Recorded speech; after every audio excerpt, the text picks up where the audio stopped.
여러분, 하루에 스마트폰 몇 번이나 열어보시나요? 쉴 새 없이 쏟아지는 뉴스, 카톡, 인스타그램 알림까지 우리는 역사상 가장 많은 사람과 촘촘하게 연결된 시대를 살고 있지만 역설적이게도 그 어느 때보다 깊은 고립감과 피로를 느끼고 있습니다. 오늘 이 해설에서는요, 현대인들을 짓누르는 이 지독한 디지털 피로감을 우리가 어떻게 이겨내고 있는지, 그리고 그 과정에서 등장한 아주 독특하고 따뜻한 소비 트렌드, 바로 누이카츠와 에모소비에 대해 깊이 파헤쳐보겠습니다. 시작하기 전에 스스로에게 한번 물어보시죠. 나 화면 보는 거 지쳤나? 솔직히 아침에 눈 뜨자마자 스마트폰부터 찾고 하루 종일 모니터 보며 일하다가 자기 전에도 릴스나 유튜브 보느라 늦게 잠드는 분들 진짜 많으실 겁니다. 저부터도 그렇거든요. 우리 뇌와 눈은 잠시도 쉴 틈이 없죠. 내가 내 삶을 주도하는 게 아니라 기계의 알림에 질질 끌려다니는 것 같은 기분 다들 한 번쯤 겪어보셨을 겁니다. 실제로 최근 데이터를 보면요. 트렌드의 최전선에 있는 일본 Z세대의 무려 50%, 그러니까 2명 중 1명꼴로 극심한 디지털 피로감을 호소한다고 합니다. 엄청난 수치죠. 이게 단순하게 아유 눈 아파 이런 육체적 피로가 아니에요. AI 시대의 그 정신없는 속도전과 끊임없이 즉각적인 반응을 강요하는 환경 속에서 멘탈이 완전히 방전돼 버렸다는 뜻이거든요. 여러분이 느끼는 그 지침, 절대 혼자만의 엄살이 아니라는 걸 이 확고한 숫자가 증명해주고 있는 겁니다. 자, 이렇게 광범위하게 퍼진 디지털 피로감은 아주 깊고 본능적인 반작용을 불러일으켰습니다. 정보의 홍수 속에서 허우적대던 사람들이 이제는 차가운 데이터나 피상적인 SNS 좋아요가 아니라 내 손으로 직접 만질 수 있고 곁에 둘 수 있는 온기, 그러니까 100% 아날로그적인 위안을 미친 듯이 갈망하기 시작한 거죠. 바로 이 지점에서 탄생한 현상이 2020년 1번 트렌드를 주도할 핵심 키워드, 누이카츠입니다. 봉제 인형을 뜻하는 누이구루미와 어떤 활동을 뜻하는 카츠가 합쳐진 말인데요. 여기서 우리가 반드시 짚고 넘어가야 할 포인트는 이게 단순히 장난감 모으는 마니아 문화가 아니라는 겁니다.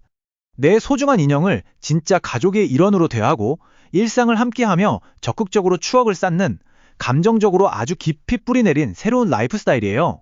그럼 대체 이 누이카츠를 어떻게 하는 거냐? 흔히 몽치치나 라부부 같은 인기 인형들로 많이들 하는데요. 일단 1단계, 밤새 바늘에 실을게요. 쪼물딱쪼물딱 나만의 인형 옷을 만듭니다. 손가락만한 작은 소매 하나 달면서 눈이 빠질 것 같아도 엄청난 정성을 쏟죠. 2단계는 그 인형을 애지중지 데리고 예쁜 카페에 가서 마주 앉아 데이트를 즐깁니다. 그리고 3단계, 풍경 좋은 곳으로 훌쩍 떠나 가족 사진 찍듯 정성스럽게 인증샷을 남기는 거예요. 클릭 한 번이면 1초 만에 모든 게 해결되는 디지털 세상이랑은 완전 정반대죠? 바로 이 느릿하고 수고스러움이 듬뿍 들어가는 아날로그 과정 자체가 핵심입니다. 전문가들은 인형을 꾸미고 함께하는 이 수고스러움이 디지털 피로감을 날려버리는 강력한 해독제라고 분석합니다. 어릴 때 흙 만지고 소꿉놀이 하면서 시간 가는 줄 몰랐던 그 순수한 몰입의 경험 다들 기억나시나요?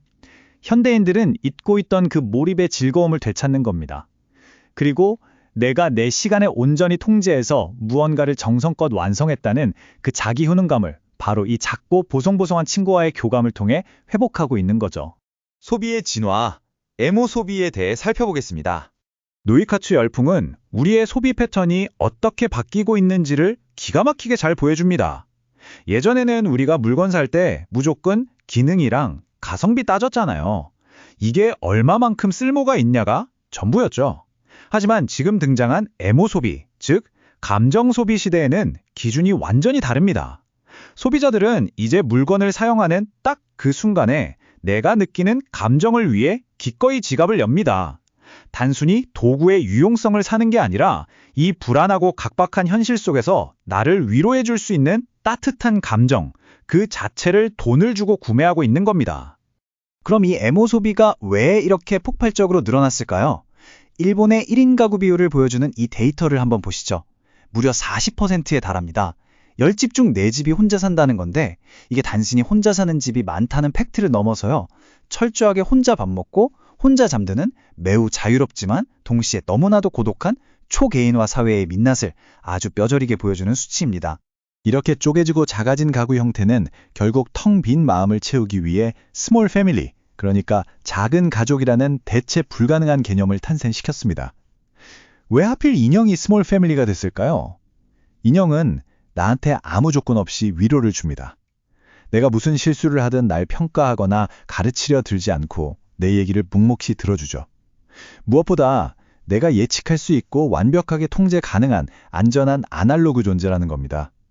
상처받기 쉬운 인간관계의 필요함이나 SNS의 공격성 없이 현대사회의 지독한 단절과 고립감을 치유해주는 아주 완벽한 맞춤형 동반자인 셈이죠. 자, 그럼 이웃나라 한국과 일본은 어떻게 다를까요? 문화적 대조를 한번 살펴보죠. 한국에서도 최근 가방에 예쁜 인형 키링을 잔뜩 따는 백구 트렌드나 아이돌 포토카드를 들고 사진 찍는 게 엄청난 유행이잖아요? 겉보기엔 누이카츠랑 완전 비슷해 보입니다. 그런데 이 표를 보시면 동기가 완전히 달라요. 한국의 트렌드는 주로 나의 힙한 패션 센스와 트렌디함을 바깥으로 뿜어내는 외향적인 개성 표현의 방점이 찍혀 있습니다. 반면에 일본의 누이카츠는 철저하게 내면을 향해 있어요. 1인 가구의 짙은 외로움을 치유하고 정서적 안정을 찾기 위한 반려 존재로서 인형을 품고 있는 겁니다.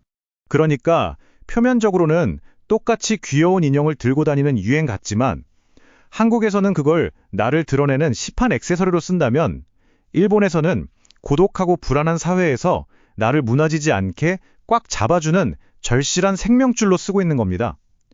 비슷한 현상이라도 그 사회의 현실에 따라 사람들의 심리적 욕구가 어떻게 다르게 발현되는지 보여주는 정말 흥미롭고 결정적인 차이죠. 자, 이제 정리를 좀 해볼까요? 오늘 깊이 파고든 누이카츠는 절대 단순한 덕후 문화나 시간 때우기 용도가 아닙니다. 스크린 속 얕고 피곤한 인간관계에 완전히 지쳐버린 현대인들이 나만의 속도로 진실되고 단순한 애착관계를 다시 만들어가는 궁극의 디지털 디톡스 과정입니다.